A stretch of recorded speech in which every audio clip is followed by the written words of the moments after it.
Hello साथियों, नमस्कार। कैसे हैं आप सभी। स्वागत करता हूं आपका आपके अपने चैनल एसएससी विद्यालय में। साथियों, अभी हम लोग करने जा रहे हैं मिरर ऑफ कॉमन एरर्स का सेट नंबर 7। अभी हम लोग कंप्लीट सेट नंबर 7 को सॉल्व करेंगे। साथ ही साथ हर एक क्वेश्चन में जो भी कॉन्सेप्ट यूज हुए, जो भी फॉर्मूले यूज हुए, उन सारे कॉन्सेप्ट को हम सभी याद करते चलेंगे। सबसे जरूरी बात यही है कि आप जब भी किसी भी चीज का सॉल्यूशन देखते हैं तो कोशिश करें कि उसका जो कॉन्सेप्ट लगा है वो आपके ध्यान में रहे, वो आप याद करते चले। और मैं आपको यही काम करवाने वाला हूं। सिर्फ इसका आंसर बताकर मैं आगे नहीं बढ़ूंगा, बल्कि हर एक क्वेश्चन को बहुत ही अच्छे तरीके से आपको समझाता चलूंगा और उसमें जो भी कॉन्सेप्ट है उसको मैं आपको याद करवाता चलूंगा। क्लियर। चलिए शुरू करते हैं सेट नंबर 7। तो आपका सबसे पहला सवाल है सेट नंबर 7 का कि Lata parted from her mother with tears but the journey to Delhi amused her.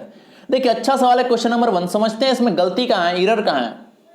देखिए, एक वर्ड है साथियों टीयर्स। जब भी टीयर्स का यूज रहे ना तो टीयर्स का देखिए कॉन्सेप्ट क्या रहता है कि यहां विद टीयर्स यूज हुआ है, ठीक है। लेकिन जब आप सेंटेंस पढ़ेंगे तो यहां पर आपको पता चलेगा कि ये जो भी लता थी है ना, तो Lata parted from her mother with tears, मतलब लता अपने अपने माता जी से ना, अपने मां से अलग हुई, मतलब तब उसके आंखों में पूरे आंसू भरे हुए थे, ठीक है। तो यहां पर विद टीयर्स का प्रयोग हम लोग नहीं करेंगे, बल्कि विद टीयर्स की जगह पर हम लोग इन टीयर्स का प्रयोग करेंगे। इसका मतलब भी जान लीजिए कि इन टीयर्स का मतलब क्या होता है, ठीक है। अगर इन टीयर्स का हम प्रयोग करें तो इसका मतलब क्या होता है।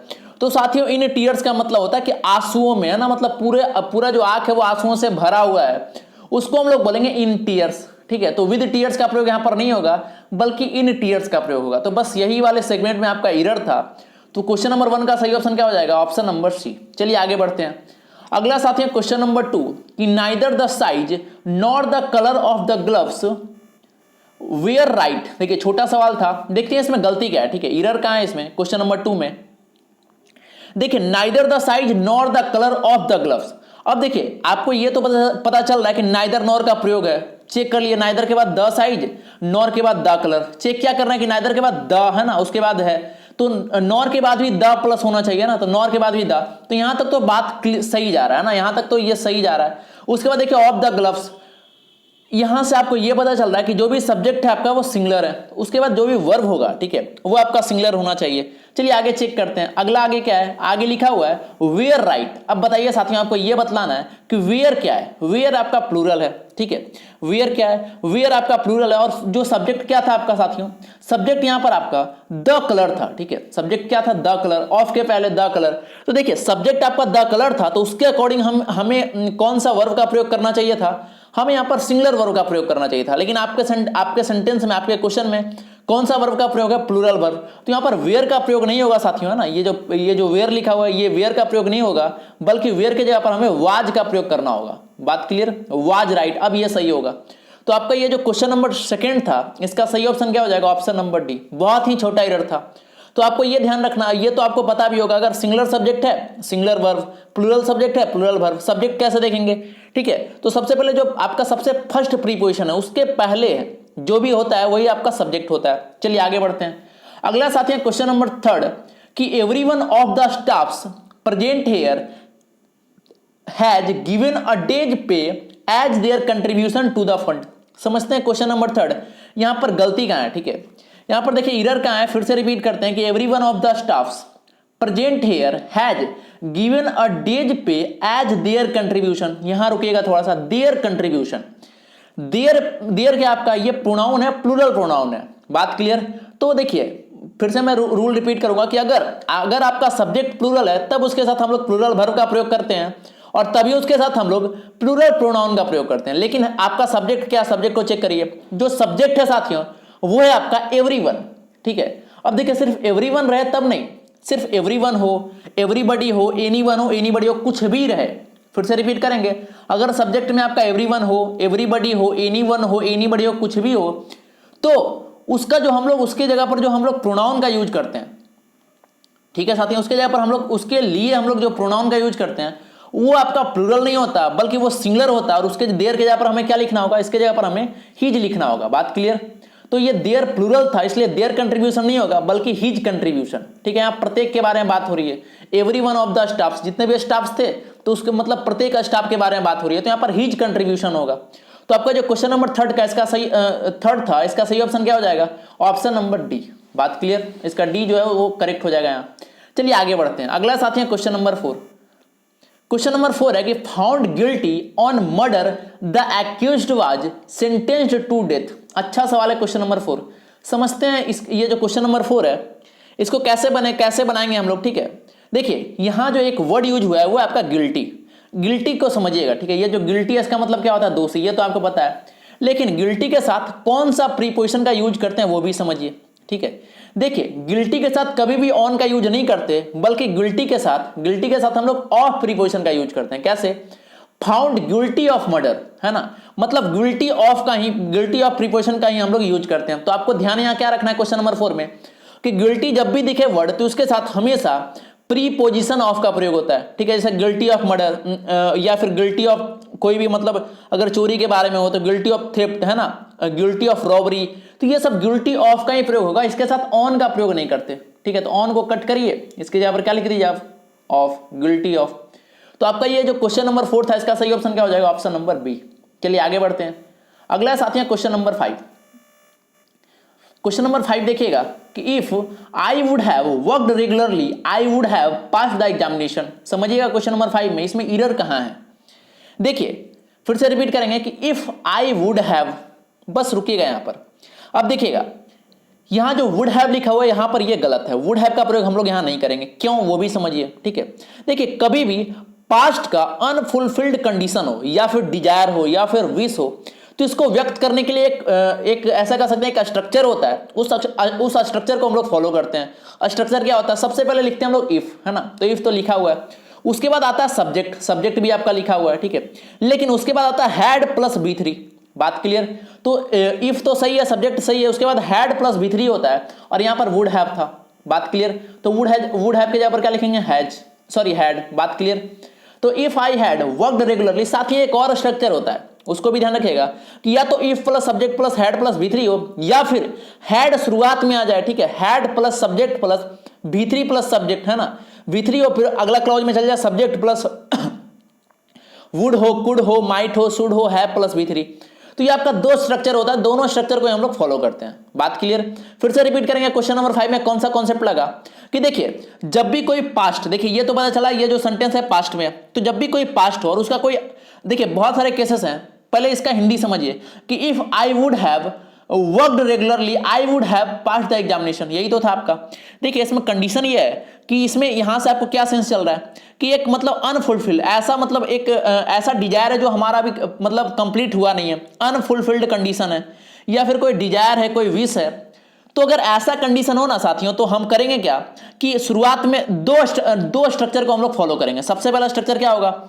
सुनिएगा ध्यान से। ठीक है, सबसे पहला स्ट्रक्चर होगा if plus subject plus had plus B3 वाला। ठीक है, या फिर उसके जगह पर हम लिख सकते हैं had plus subject plus B3। बात क्लियर?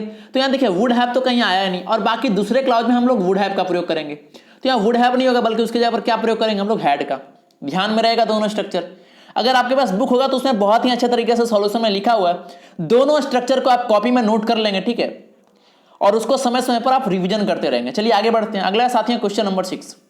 क्वेश्चन नंबर 6 है कि the gentleman together with his wife and daughter were drowned. अच्छा है क्वेश्चन नंबर 6। समझते हैं इसमें गलती क्या है। देखिए साथियों लिखा हुआ है कि the gentleman together with his wife and daughter were. अब देखिए वेयर है, ये जो वेयर लिखा हुआ है इसको वर भी पढ़ते हैं। ठीक है, ये जो वर लिखा हुआ है, अगर वर लिखा हुआ है मतलब ये समझेंगे कि इसका जो सब्जेक्ट है वो प्लूरल होना चाहिए। ठीक है, चेक करते हैं। अब देखिए आपको ये ध्यान रखना है कि अगर कभी भी कोई भी दो सब्जेक्ट हो वो या तो विद से जुड़ा हुआ, जैसे यहां पर देखिए किससे जुड़ा हुआ था? विद से।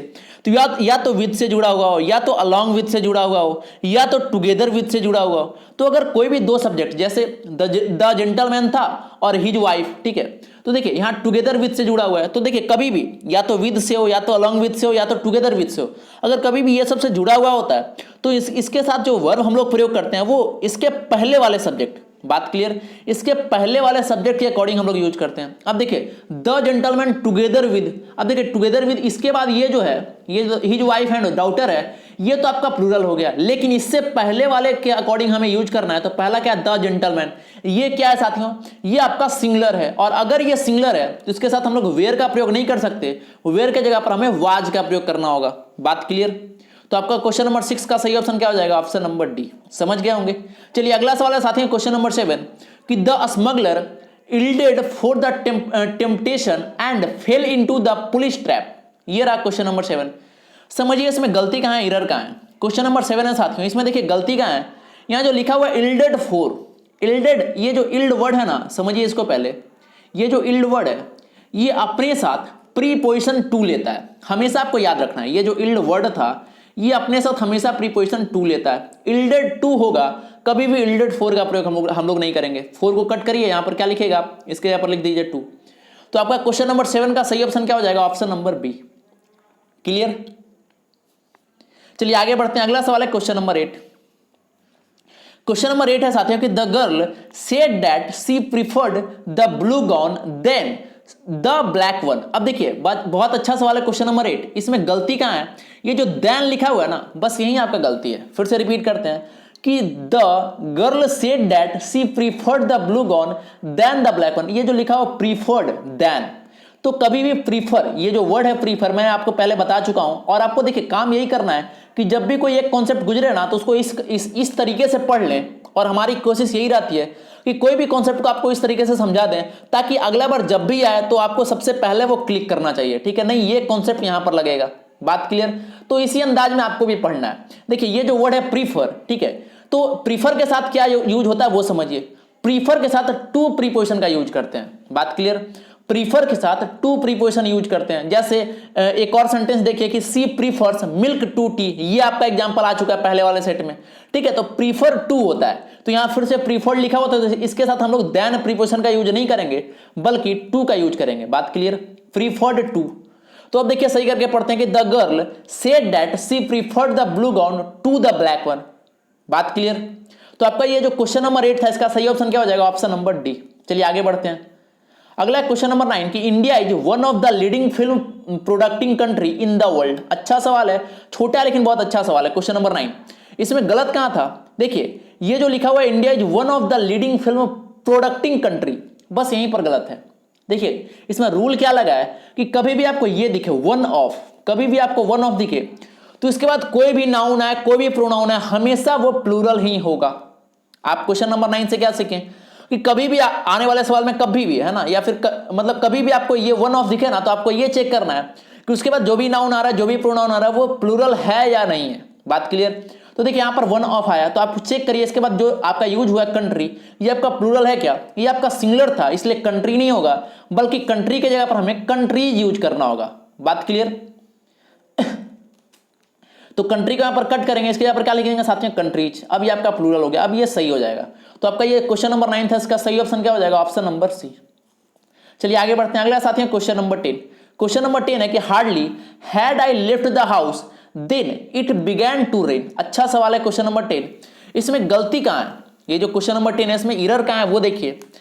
देखिए फिर से रिपीट करेंगे कि hardly had I left the house then, बस यहीं पर आपका एरर है। देखिए आपको मैंने बहुत अच्छे तरीके से Plinth to Paramount book cover कराया है, आप जाकर उस सीरीज को जरूर देखिएगा।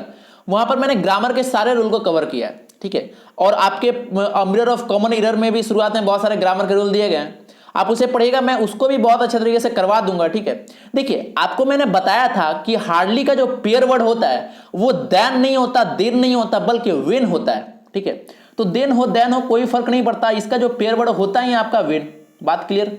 तो देन का प्रयोग हम क्यों करेंगे यहां पर? तो यहां पर वेन लिखेंगे। बात क्लियर। तो हार्डली वेन ये पेयर वर्ड होता है।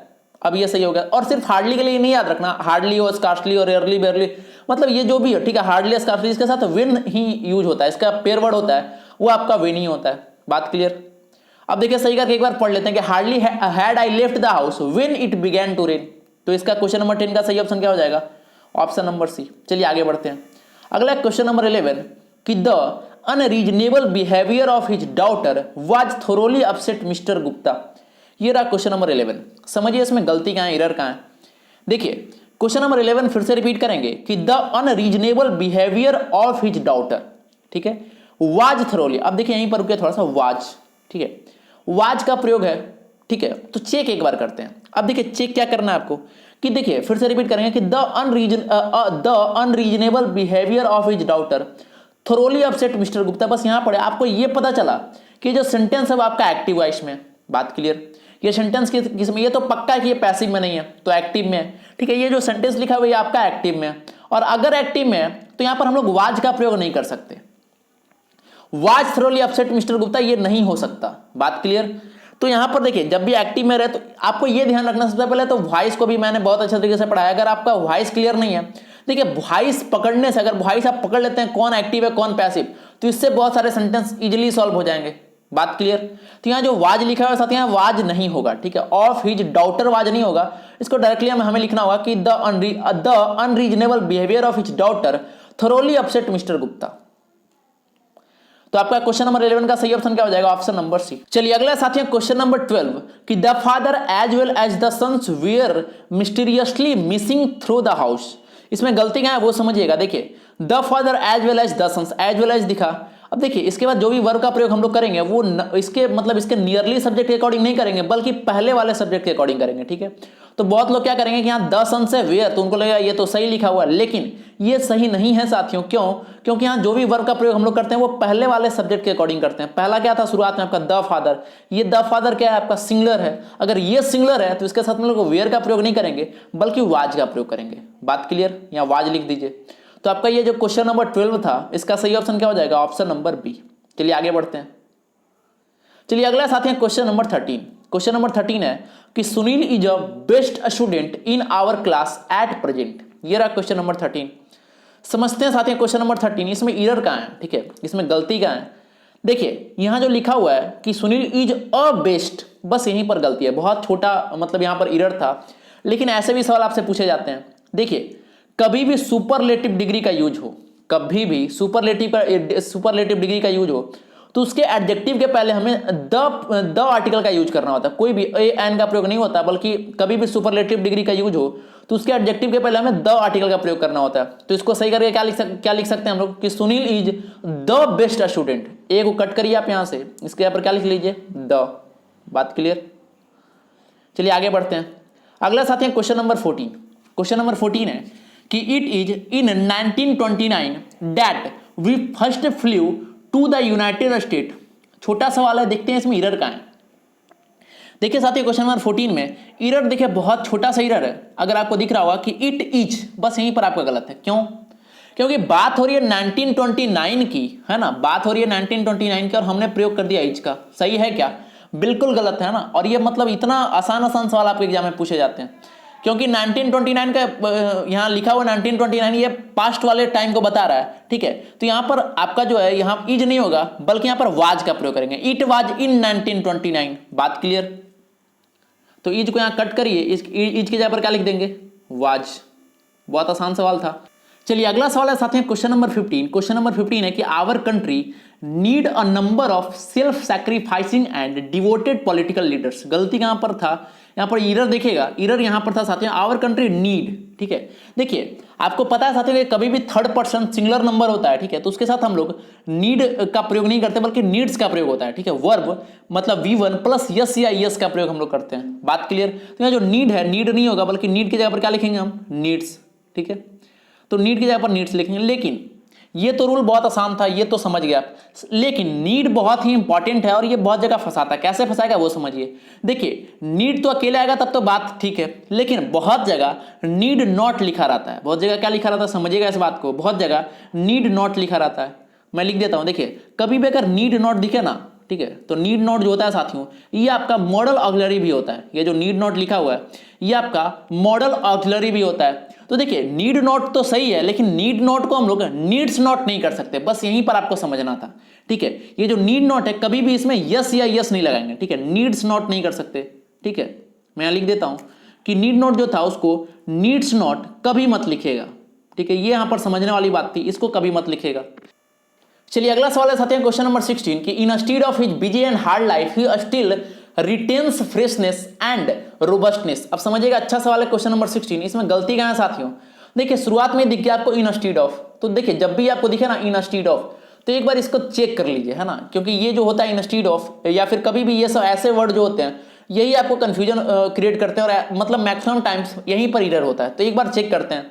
देखिए इन स्टीड ऑफ का मतलब क्या होता है? इसका मतलब होता है के बदले में, ठीक है। अब देखिए अगर के बदले में अगर यहाँ अगर इसका अर्थ देखें हम लोग तो देखिए his busy and hard life he still retains freshness and robustness. तो यहाँ पर इंस्टीड ऑफ का प्रयोग जो है साथियों वो आपका गलत होगा, ठीक है। के बदले में यहाँ सेंस नहीं जाएगा बल्कि इसके जगह पर हमें लिखना होगा, ठीक है, के बावजूद, है ना। अब देखिए के बावजूद का मतलब क्या होता है, इसका इंग्लिश क्या होता है, तो के बावजूद का मतलब होता है इन स्पाइट ऑफ। तो ये जो इंस्टीड ऑफ लिखा हुआ था यहाँ पर इंस्टीड ऑफ का प्रयोग नहीं करेंगे बल्कि इन स्पाइट ऑफ का प्रयोग करेंगे, ठीक है। यहाँ क्या मैं लिख देता हूं यहाँ पर इन स्पाइट ऑफ, इसी का प्रयोग यहाँ पर होगा इन स्पाइट ऑफ, ये आपका करेक्ट हो गया। अब देखिए सही करके पढ़ते हैं कि in spite of his busy and hard life he still retains freshness and robustness, है ना। मतलब उसका बिजी और हार्ड लाइफ होने के बावजूद, बात क्लियर, के बावजूद यहां पर आया कि नहीं आया, तो इन स्पाइट ऑफ। चलिए आगे बढ़ते हैं। अगला क्वेश्चन नंबर 17।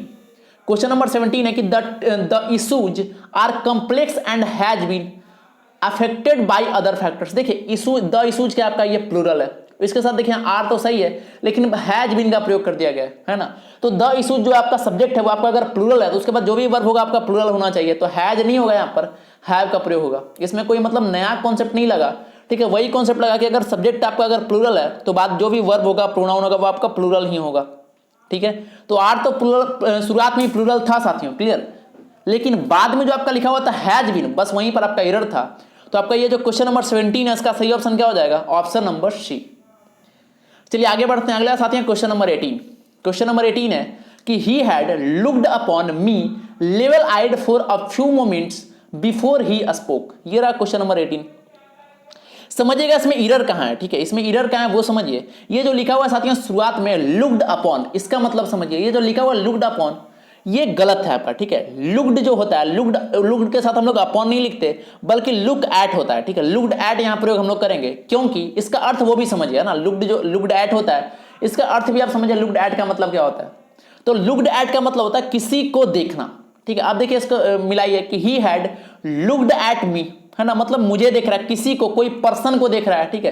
तो लुक्ड अपॉन यूज नहीं करेंगे हम लोग, यहाँ पर लुक्ड एट यूज करेंगे। बात क्लियर। इसका हिंदी अर्थ भी लिख लीजिए कि लुक्ड एट का मतलब क्या होता है, किसी को देखना, है ना।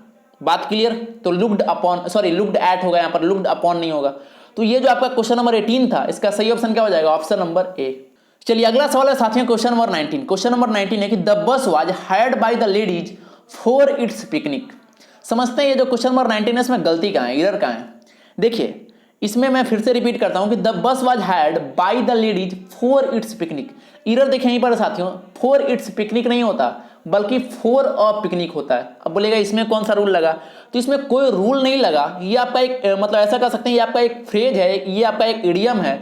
और अब मैं आपको पहले ही बता चुका हूं कि जो भी इडियम होता है, ठीक है, वो मतलब है तो है, उसका जो रूल है वो मतलब अगर वैसा लिखा है तो लिखा है, उसमें मतलब कोई भी वहां पर ग्रामर का रूल काम नहीं करता। तो फॉर अ पिकनिक ये आपका मतलब ऐसा कह सकते हैं ये आपका एक इडियम है, तो इसमें हम लोग कोई भी छेड़छाड़ नहीं करेंगे। फॉर इट्स पिकनिक हम लोग नहीं कर सकते। बात क्लियर। फॉर अ पिकनिक ही सही होगा। तो क्वेश्चन नंबर 19 का सही ऑप्शन क्या हो जाएगा, ऑप्शन नंबर डी।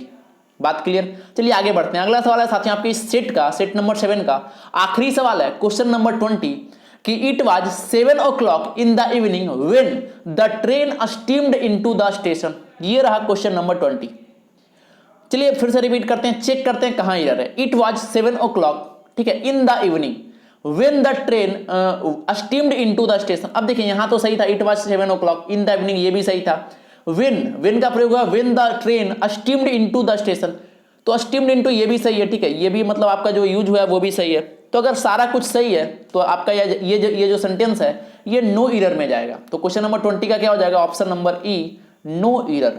बात क्लियर। ये साथियों ये जो कंप्लीट आपका था सेट नंबर 7, इसको मैंने बहुत ही अच्छे तरीके से डिटेल्स रूप में सॉल्व करा दिया, आप लोग समझ गए होंगे, ठीक है।